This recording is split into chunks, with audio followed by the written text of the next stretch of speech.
From February 2nd through the 15th of 1945, various Latin American countries including Ecuador, Paraguay, Venezuela, and Uruguay joined the Allied powers by declaring war on Germany and Japan. They were neither the first nor last Latin American countries to do so, but represented the most substantial cluster of Latin American declarations of war against the remaining major Axis powers during World War II. These declarations occurred late in the war, when the situation was essentially already hopeless for Germany and Japan. One may wonder, why did these Latin American countries wait so long to choose sides in the war? Did the Axis have any hopes of gaining any Latin American countries as allies, or did the Axis perhaps even ever have designs of dominating or conquering Latin America in the event of an Axis victory? In examining the question of what Axis intentions were toward Latin America, we can take a look at potential advantages for the Axis powers in resources, geography, and military assistance, as well as the actual stated goals by Axis officials toward Latin America and the actions those Axis powers took before and during the war.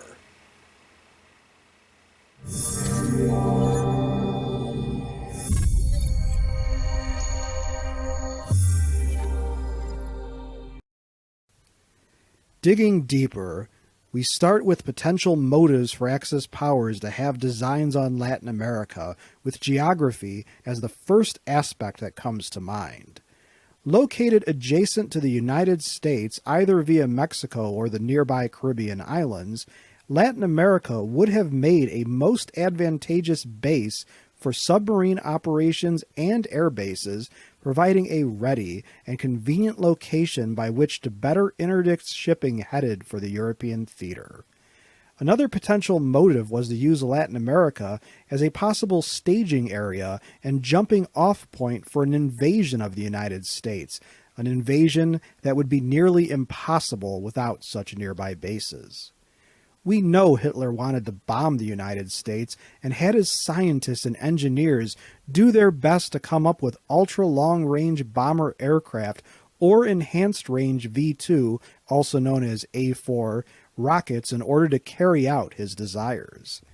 Even sub-launched rockets or cruise missiles, V-1 types, were contemplated, but having bases within range of conventional aircraft and rockets would have made the goal of bombing the United States many times easier than those other convoluted and technologically challenging schemes. Geographically speaking, another location of tempting strategic importance was the Panama Canal. Either possession of the canal or denial of its use by the Allies would have been of great advantage to the Axis powers, especially Japan, as the United States relied heavily on the Panama Canal for the efficient transport of warships and cargo vessels between the East and West American coasts and between the Atlantic and Pacific Oceans. Another of the great motives for either enlisting the cooperation of Latin American countries or even coercing them by force were the rich natural resources located in that enormous area of the New World.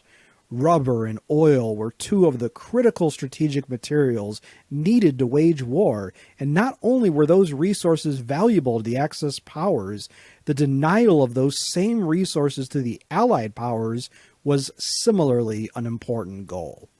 Vast quantities of food, lumber, and mineral ores were also available in Latin America, resources not readily available in Axis member nations. Among the other great motivations for eyeing Latin America with the greatest of enthusiasm was the population itself. A potential source of soldiers and workers striving for the success of the Axis powers presented a tempting target for the Axis, either directly as assisting the Axis war effort or by denying that same human resource to the Allies. Latin American farms, plantations, mines, and factories provided the Allies with important resources, material that could have greatly aided the Axis war effort had the Latin American population been working for the Axis.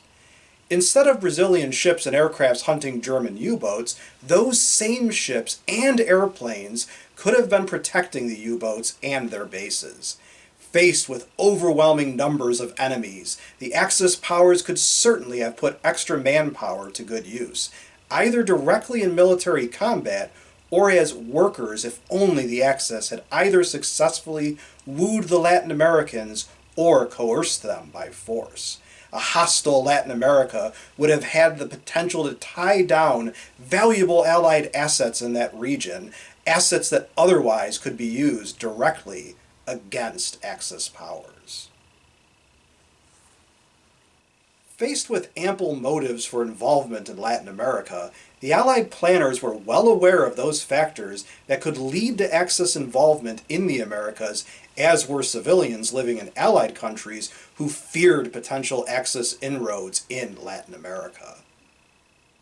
Before the formal entry of the United States in the war, the British apparently forged a map showing alleged Axis interest in Latin America. In October of 1941, American President Franklin Roosevelt referenced this forged map in an address to the nation as actual evidence of Nazi plans to reorganize Central and South America. In March of 1942, Life magazine presented scary at the time, although actually unrealistic, maps of what the Axis might have attempted. Such intentions by the Axis seem more imagined than real. We do know, however, that the Germans had at least set up an ambitious espionage system in Latin America, both for the reporting on intelligence and the possible identification of avenues to pursue closer ties to those nations. Operation Bolivar was a failure, and the arrest of most of the German agents by 1944 had the opposite effect, driving those nations so penetrated closer to the United States instead of closer to the Axis. The fact that Germans cultivated Latin American avenues of escape for fleeing military and government persons and their families, especially potential war criminals, is well known, and in fact many Nazi Party members successfully ended up in Latin America after World War II to start a new life away from the prying eyes of Nazi hunters. Of course, some of these war criminals were later rounded up, perhaps most famously Adolf Eichmann, an architect of the Holocaust that was captured by the Israeli Mossad while living in Argentina in 1960. With strong trading ties to the United States and the Allied nations, Brazil, the largest of the Latin American countries, was never likely to become a realistic target of Axis wooing. Having joined the Allies, or Triple Entente, during World War I, and suffering from predation on Brazilian shipping by German and Italian submarines, Brazil agreed to host American air bases as early as 1942, and by 1944 had actually sent ground forces to the Mediterranean theater to fight with the Allies against the Axis forces, making Brazil the only Latin American country to actually send combat troops to fight the Axis. Other Latin American nations were likewise intricately tied by trade to both the United States and to Europe, and the intentions of Germany and Italy seemed relegated to merely attempting to ensure the neutrality of those countries rather than any overt attempts to invade or otherwise coerce cooperation between the Axis and Latin America. Spies and diplomatic efforts to spread Axis propaganda were most prevalent in Argentina and Chile, although such efforts did take place in other Latin American countries as well. German diplomats and propagandists tried to cultivate Latin American trade and cooperation by touting the superiority of German and Italian products and the inevitability of Axis victory. The Axis was certainly not without admirers in Latin America, and the Axis did find plenty of Latin Americans amenable to Axis ways and argument. Dictators in some Latin American countries were known admirers of Hitler and Mussolini, and even strove to emulate those Axis leaders through dress and mannerisms, although outright diplomatic and military support did not materialize. Meanwhile, the United States vigorously opposed such Axis efforts by strengthening trade relations and using Lend-Lease as a means to provide economic aid to Latin American countries. A major beneficiary of the American Lend-Lease program was Cuba, strategically located where cooperation with Axis submarine warfare might have been disastrous for the Allied shipping effort. Instead, the Cubans actively patrolled the Caribbean, hunting German U-boats. While Panama did not benefit directly from the Lend-Lease program, the United States lavished public works and foreign aid on the country in exchange for basing agreements to best protect the valuable Panama Canal. Militarily, the European Axis countries, mainly Germany and Italy, were relegated to using submarine warfare off the Latin American coast as their primary method of projecting combat power in the Americas. To a lesser extent, European Axis agents were also tasked with committing acts of sabotage against vital war material production in Latin America, as they attempted in the mainland United States without notable success. Axis spies also reported on movement of shipping and information about cargoes of ships. As Axis spy rings were gathered up and arrested, Axis prospects for any sort of cooperation from Latin American countries evaporated. Meanwhile, American and British mastery of the air over the Atlantic and naval supremacy precluded any successful shipping of Latin American cargo to Axis countries, making efforts to establish such relations moot. On the Pacific side of Latin America, Japan certainly had designs on attacking the Panama Canal, perhaps even occupying the canal zone, but the prospect of subverting Latin American countries to the will of Japan was not a realistic goal. Inherent prejudices against Japanese immigrants led Latin American countries to quickly follow the lead of the United States in rounding up and interning Japanese Latin Americans after the Pearl Harbor attack. In fact, many Latin American countries cooperated with the United States in the internment and deportation of persons of Japanese ancestry without regard to legal citizenship. The U.S. rightly feared Japanese or other Axis efforts to directly attack or sabotage the Panama Canal, particularly the system of locks, the most vulnerable aspect of the canal.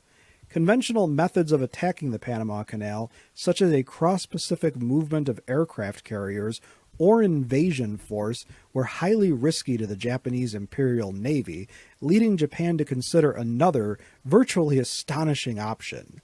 Japan built 3 enormous submarines called the Sentoku class that could each carry 3 torpedo bomber aircraft. While these giant subs could be used to attack the west coast of the continental United States, a primary mission was to have been attacking the locks on the Panama Canal. An incredible 400 feet long with a beam of 39 feet, the I-400 class of aircraft-carrying submarine was approximately 4 times the displacement of the typical American submarine of World War II, the 311-foot-long and 27-foot beam Gato class.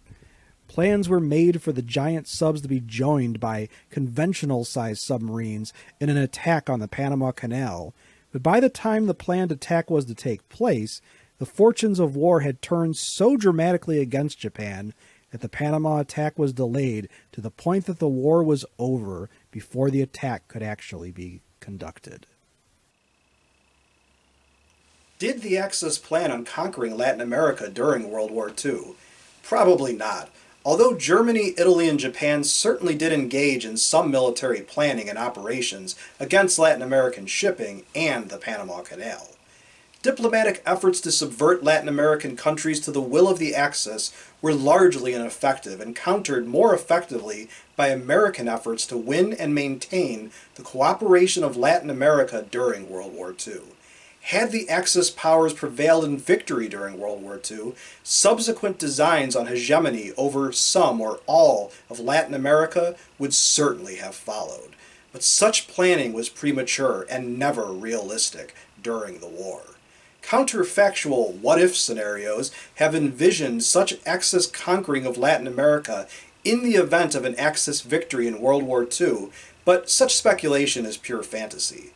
The so-called evidence of Axis plans to conquer Latin America seems to have been an Allied fabrication as part of a propaganda campaign designed to frighten Latin American countries from cooperating with the Axis.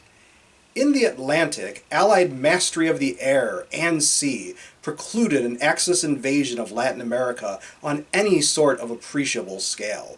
And in the Pacific, the vast distances involved and extreme danger to a potential invading force kept any realistic Japanese plans from being developed.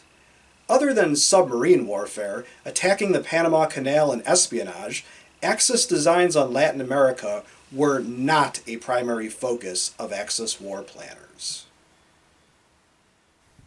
As a question for my students and subscribers, why did Latin American countries wait so long before declaring war on the Axis?